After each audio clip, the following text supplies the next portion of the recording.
Hi everyone, welcome to this episode of Peace Talks. This is a series where we catch up with the artists and bands that are coming to play for us at the Marr's Bar in Worcester. And today I'm joined by Rob Luft, who's going to be playing for us on Thursday the 27th of March. So hi Rob, thanks for joining us today. Good to see you, Dave. Guitarist, quite a accomplished and well awarded guitarist in the past. So let's hear a little bit about yourself and kind of I guess from the beginning how it all started for you. Mm, Guitar. good question. I started playing when I was about 4 years old, but I was playing violin actually. So I played classical violin. Okay. Lots of guitar players go on that I've spoken with. Lots of guitar players actually started with violin. I think perhaps something with the feeling of strings resonating under your fingers Right. has we often find ourselves talking amongst ourselves that we've played violin or cello before. It's quite typical, I think, a pathway into playing the guitar, and it really helps you get used to the sound of like the intonation of strings and Right. knowing where exactly to put your fingers on the wooden fingerboard of the violin. It's obviously much more challenging than a guitar, which has frets on it, Mm. which are that's kind of a cheat code to playing a stringed instrument, really, isn't it? All these other string players like double bassists and oud players and violinists having to intonate by the just using their ear, whereas Yeah. we've got this wonderful cheat code, much like a piano player does, playing typewriters. We're basically just playing typewriters. So needless to say, I then picked up a guitar when I was about 6 or 7 years old, and I also just around the same time I played mandolin, like classical mandolin, like Okay. a lot of repertoire was written by Vivaldi. There's a wonderful mandolin concerto that Vivaldi wrote, and I learned that, which is kind of like a cross between guitar and violin because it has the same tuning and fingerings as a violin, but it's played with a plectrum like a guitar. So before I got really into guitar, I was playing classical mandolin. Beethoven used to go out with a female mandolinist, and he wrote loads of really cheesy fantasias and sonatas for classical mandolin and piano because he's an Oh, there old you go. romantic, clearly. Anyway, I went from the violin to mandolin to guitar somewhere before the age of 10. And when I was 13, I heard, oof, just another band from LA by Frank Zappa and the Mothers of Invention. Okay. And that started to slowly ruin my life In a when I good way, I'm realized, sure. in a great way, yeah, exactly. As Ronnie Scott said, when his father bought him a saxophone at the age of 14, that was the end of his life. Yeah, Financial ruin awaited. yeah. Um, so I think, yeah, I got into jazz after listening to Zappa. I saw my first jazz concert was the Allan Holdsworth trio Oh, in brilliant. Dartford at the Mick Jagger Centre when I was about 14 years old. And again, that was a great way to addle my young mind with the sound of just the best possible guitar playing that I probably ever have seen still to this day. Yeah, so you really sort of came into it from, I suppose, the jazz rock sort of fusion side of Yeah, I jazz think then. so. I think you've got to really. I mean, in this country, we have a history of producing very fine jazz fusion guitarists, whether that be Alan Holdsworth or John McLaughlin or Indeed. there are a whole host of others. I mean, I kind of put Jeff Beck in that category really as well. Hmm. He's dabbled with jazz and he played so beautifully. So I think it's a guitar player's country, really, isn't it? This island. Indeed, and spot on for our Music Spoken Here program as well, which is very sort of fusion orientated. Very Um, good. good stuff. So yeah, school wise and sort of study wise, I believe you went to the Royal Academy of Music. Yeah, that's Yeah. right. I was on the jazz course at the Royal Academy of Music. I graduated about 8 or 9 years ago, and I was they're very small year groups, about 5 or 6 of us per year, and I was bundled in a year with the piano player Jacob Collier, which Oh. was quite a weird experience. But spending every day for 4 years in a row with him again addled my mind in a fantastic way. And yeah, I graduated in 2016, so nearly 9 years ago, and I've just gone back there, started doing a bit of teaching with the guitar players on the jazz course myself, and running some ensemble workshops. So it all feels a bit weird right now because I'm back in my place, my alma mater or whatever they Mm. say, and to be back there in that lovely building, it feels like I should have fledged the nest and never come back. But that sort of surreal thing of coming back to where you studied at university, But then teaching the next lot coming through. training them up. Indeed, yeah, good stuff. So your sort of recording career, let's focus on your sort of your solo albums because you've collaborated and done quite a bit with Hmm. other people along the way as well. I think was it Riser your first Yeah, one? I've done 3 albums purely under my own name, and then a host of other stuff. And kind of what direction are those? Are they sort of similar in the three that you've done, or have you taken different directions in each one? What's Yeah, I think the first 3 albums I did under my own name was Riser, mm, and then I had my difficult second album came out in the middle of a global pandemic. So that was a very difficult second album. That was called Life is the Dancer. And then my third album was called Dahab Days, and we released that at Ronnie Scott's Club in October 2023. So 18 months ago. Hmm. And am I correct in saying that the Dahab Days was the one that was written during you were out in Egypt during the pandemic, was it? Yeah, I was out in a place called Dahab, hence the name Dahab Days, and I played at Cairo Jazz Festival in November 2020. I got invited out to play at Cairo Jazz Festival in the middle of a global pandemic, and as there was no other gigs in that period, and I probably, I don't know, I don't think I broke any sort of lockdown rules, but it just smelt wrong going to Heathrow Airport in the middle of a pandemic. And I got off the plane in Cairo, and the sun was shining, and it was ostensibly pretty, by all accounts, pretty normal out there. Hmm. And I had a wonderful time at Cairo Jazz Festival and reinvigorated my love for traveling and touring after quite a heavy year that we all lived in 2020. And I did the gig in Cairo Jazz Festival, and the director just turned around and said, "Why are you going back to London tomorrow? Why don't you just stay here? Here's your gig fee in an envelope. Don't spend it all at once." And I think about 6 months later, I was still there. Fantastic. And my hair had grown to a sort of similar length to what it is now, and I was adorned with lots of bracelets and beads that I collected in various Saharan locations over the 6 months. It wasn't a very musically rewarding tour, but it was a very nice break from Yeah, reality. yeah. And I wrote a few of the pieces on the album Dahab Days, which is what I'm going to play when I come to Worcester on Thursday. Excellent. Cool. It's quite interesting actually because it's been obviously we're on the five-year anniversary yesterday of the first lockdown and that really strange period of time that we sort of collectively all had to sort of jump into and for the for sort of the 2 or 3 years following that, you'd be going to gigs every gig you go to, it's like, oh, and here's a song I wrote during lockdown, and it's like I was wondering the other day, what's the is there a global inspiration today for music? Now that everyone's stopped writing their songs about lockdown or from what's the collective experience today that people sort of It's a good question. I'm not sure. I'm not sure I'm in a position to answer that because I live in a very I live a very sheltered life in a sort of puddle, don't I? The British jazz community is basically a weird puddle, and I don't feel connected enough to mainstream British society to answer that question. yeah, we'll watch with interest the albums come out over the next few years. Recovery Exactly. from Yeah. COVID, and it all becomes a Abs- distant memory that we tell our grandchildren. yeah. God willing. Cool. So I've got a question about that one of our club members actually.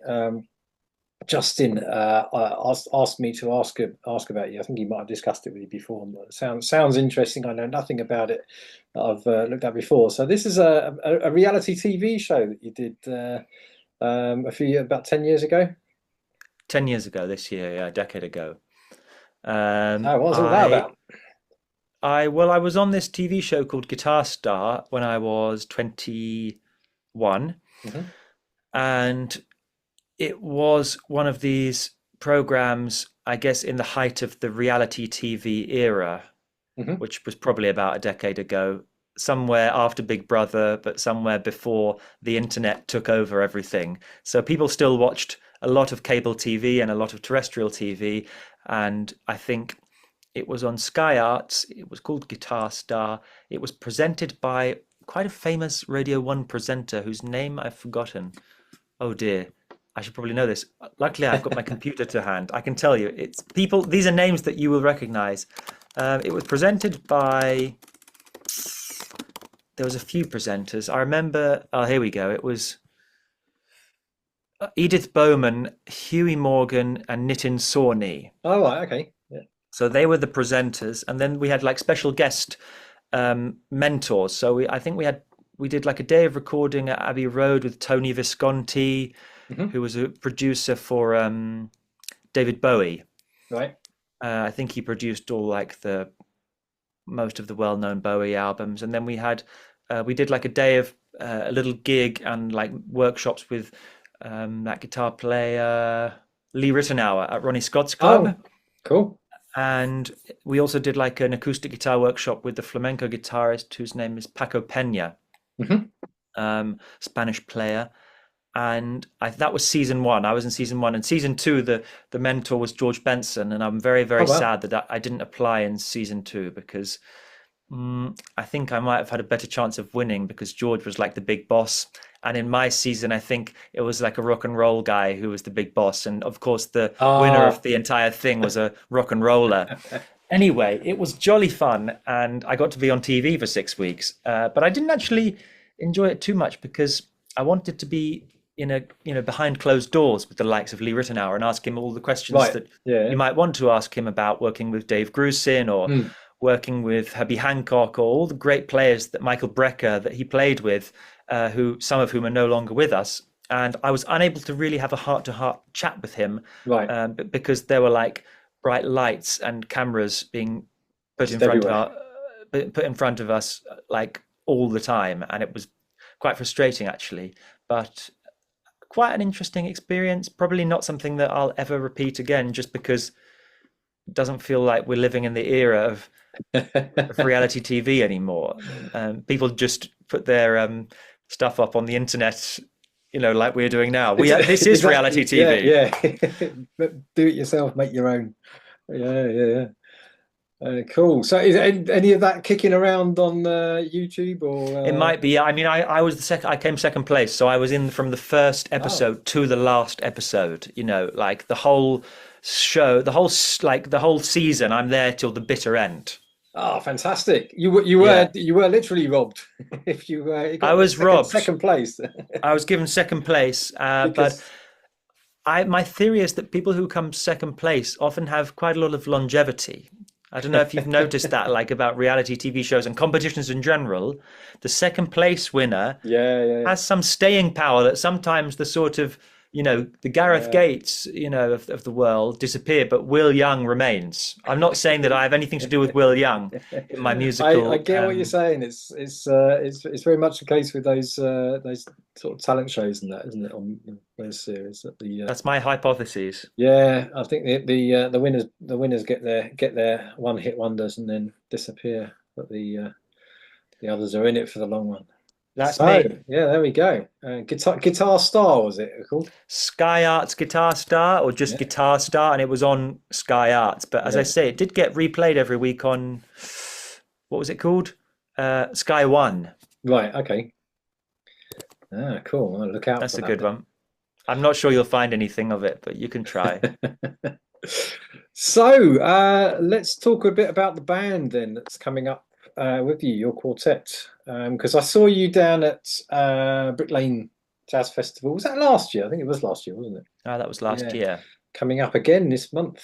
Sorry, next month. Where are we? Yeah, we're almost in April. Yeah, so end of next month.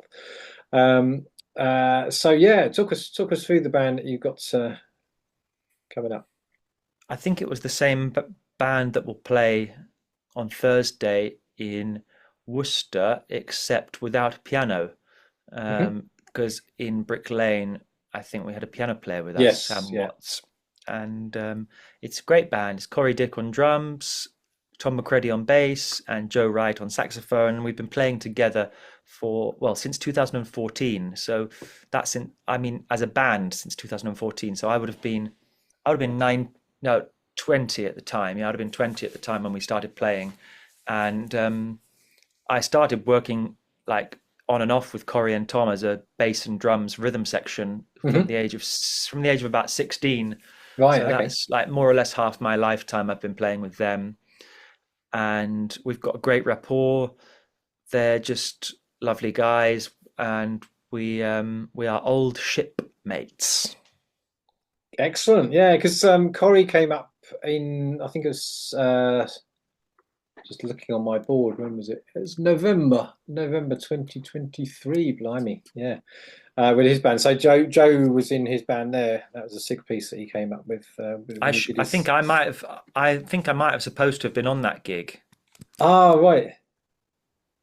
Yeah, can't remember who was on. Let me have a look. Who was on guitar there? That was James Kitchman was on guitar on that one. According to the. If he was playing the music from an album called That's Sunswells, correct. then Yes, I mean it's definitely you were on as that far as I album, weren't you? as far as I'm aware, I was on the album and the majority of the tour. Yeah. But I think I may have been in like Austria or somewhere doing another gig, Right.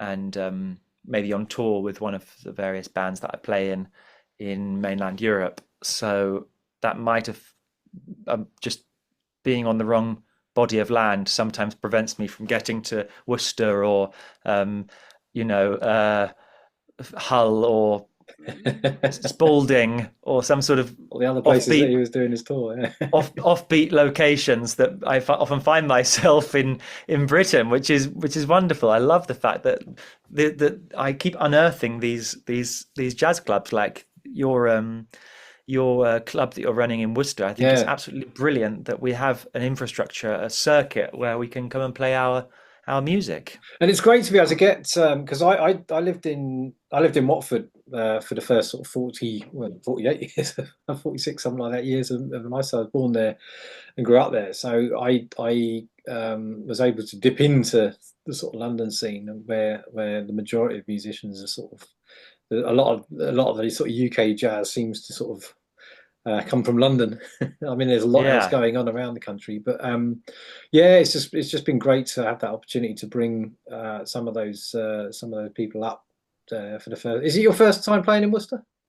yeah. I've never been to Worcester. Fantastic. There we go. So no, it's really good that we've had the opportunity to get artists up here that have never played before and get them in front of an audience and off they go following you around the country then as well, which is the way it should be.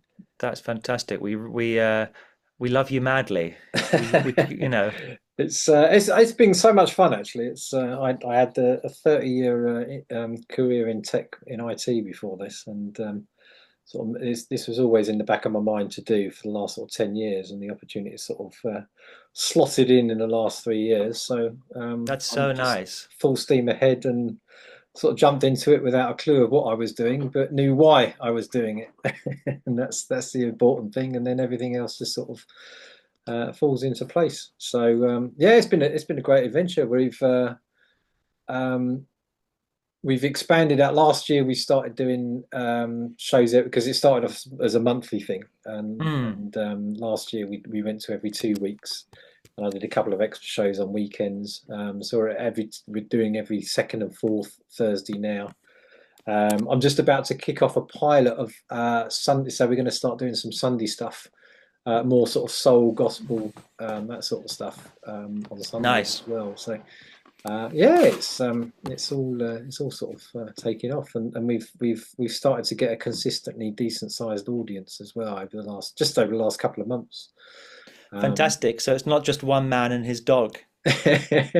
Yeah, I mean, it's funny when we started. There was like I mean, the venue capacity, um, maximum is 250 if there's no furniture, but we have tables and chairs and stuff, so you could probably get 100 in, and then it starts to get a little bit busy.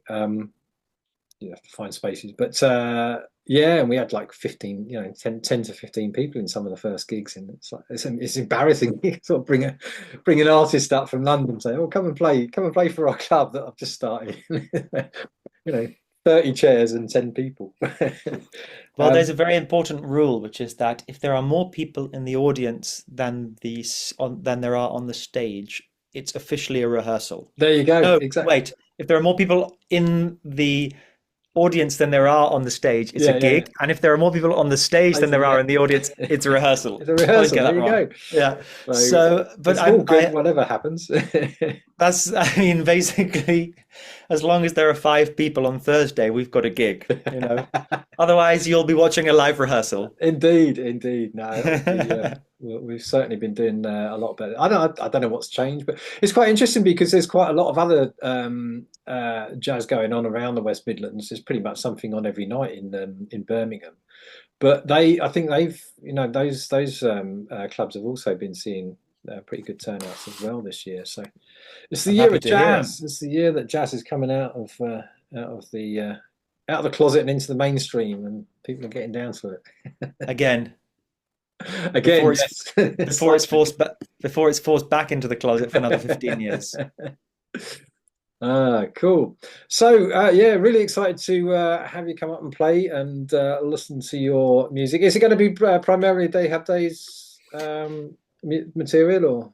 It'll be probably sort of 60% Dahab days, and then we'll play our hit, which is on Life is the Dancer, which is my previous album. And that is our hit. It's got about 235 views on YouTube now, so we're obliged to play that. And we'll also perhaps play some new music that I'm hoping to record later on this year. Ah, brilliant. There we go. So lots Yeah. to look forward to. Yeah. So safe trip up. I think you've got some. You mentioned earlier you got some tour sort of other dates coming up beyond this around Yeah, yeah, around this sort of neck of the woods.